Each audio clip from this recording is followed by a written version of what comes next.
দুটি চার চাকার ছোট গাড়ির মুখোমুখি সংঘর্ষ, আহত ৩। মাথাভাঙ্গা ফালাকাটা রাজ্য সড়কে সোমবার মাথাভাঙ্গা ২ নম্বর ব্লকের পাড়াডুবি সংলগ্ন মাথাভাঙ্গা ফালাকাটা রাজ্য সড়কের ভানুরকুঠি মোড় সংলগ্ন এলাকায় নিয়ন্ত্রণ হারিয়ে দুটি ছোট চার চাকার গাড়ির মুখোমুখি সংঘর্ষে আহত হল ৩ জন।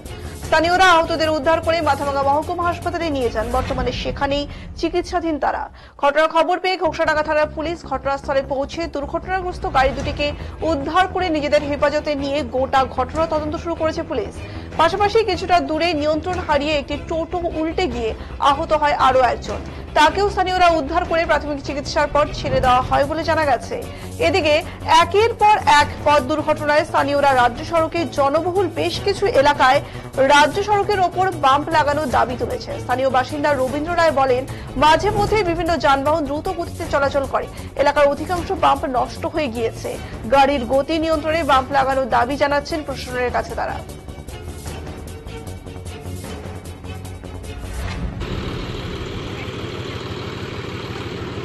দুইটা গাড়ি, একটা গাড়ি ফালাকাটার দিক থেকে আসতেছিল আর একটা হিন্দুস্তান মোড় দিক থেকে আসতেছিল। এই জায়গায় এসে দুইটা গাড়ি সামনাসামনি ধাক্কা লাগে। হঠাৎ ওই সাদা গাড়িটাতে দুজন ছিল, দুজনের মধ্যে একজন ওই মুখের সামনাটাতে কাটছে, কাজটা ঢুকছে। তাদেরকে পরে প্রাথমিক চিকিৎসা এখানে পাড়ুই বাজারে নিয়ে যাওয়ার পর উদ্ধার করে হাসপাতালে পাঠা দেওয়া হয়েছে। এই পাশের গাড়িতে একজন ছিল, ওকে আরেকটা গাড়িতে এখানকার লোক হাসপাতাল মাথা মাথা কোনো ক্ষতি হয়নি। কি কারণ এটা, ওই গাড়িগুলো হয়তো অতিরিক্ত ছিল, গতি ছিল, অতিরিক্ত গতির জন্য হ্যাঁ সবাই বেশি গতিতেই চলে গাড়িগুলো। প্রশাসন ব্যবস্থা কি, প্রশাসনের তো ব্যবস্থা ওই আগে কিছু বাম্পার লাগাইছিল, ওই বাম্পারগুলো তো নষ্ট হয়ে গেছে।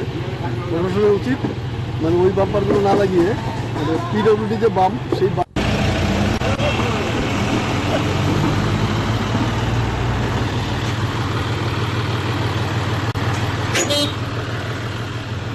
দেও না দিয়ে